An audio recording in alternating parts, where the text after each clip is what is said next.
The business of education is shifting from finding information to interacting with it.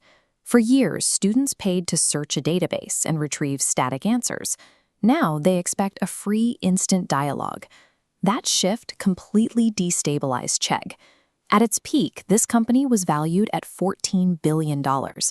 They built a massive 10-year moat by hoarding 79 million proprietary step-by-step textbook solutions. This graph shows when that moat evaporated. As chatgpt's adoption skyrocketed, it intersected directly with Chegg's market cap, plummeting 99% to $115 million. The human toll followed immediately. Chegg cut its workforce by 56% and lost 31% of subscribers. Management is now executing a series of drastic defensive maneuvers to stop the bleeding.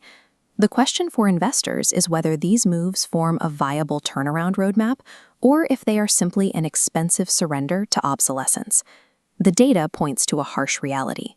Building a competitive advantage entirely on delivering static answers is a fatal vulnerability in the generative AI era. Chegg's initial defense was a product called CheggMate. They integrated OpenAI's GPT-4 model into their platform and decided to maintain their $19.95 monthly subscription fee. They fell directly into the wrapper trap. They built a branded interface over a third-party large language model without offering any unique underlying utility that users couldn't get elsewhere. Students reacted exactly how you would expect. They bypassed the paywall entirely, opting for free, direct AI alternatives that offered instant and conversational feedback without the monthly charge. Legacy companies simply cannot successfully charge a premium subscription for a branded version of a completely free commodity. With the consumer product failing to gain traction, management introduced a new restructuring plan. Their first major decision centers on the legacy academic services division. To evaluate this turnaround roadmap, we look at this quadrant chart plotting effort and cost against probability of success. Management stopped growing the legacy academic platform, managing the content library strictly for free cash flow, placing it in the low-effort, low-growth quadrant. The trade-off here is clear. This strategy provides necessary short-term cash to fund operations, but it accepts that the core user base will continually shrink. Management is currently extracting liquidity from the legacy business to subsidize their entry into new, unproven markets. The second pillar of their turnaround shifts those resources into an enterprise, business-to-business platform. They are pivoting towards skilling, focusing on language learning and workforce readiness. Management projects this skilling pivot will generate $70 million in revenue and achieve double-digit growth by 2026.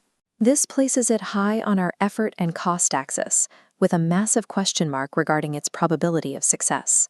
The company is transitioning from a near monopoly in student homework to a bit player in the corporate human resources sector. They are now facing Coursera and Udemy, incumbents with deep roots in enterprise training and established business contracts. Competing here requires heavy sales and marketing investment, even as Chegg targets a $100 million reduction in overall operating costs. Entering a crowded market with a reduced budget makes this pivot an extremely high-stakes acquisition gamble. While executing this pivot, Chegg faces an existential market threat. They received a formal notice of non-compliance from the New York Stock Exchange because their stock price fell below $1 for 30 consecutive days.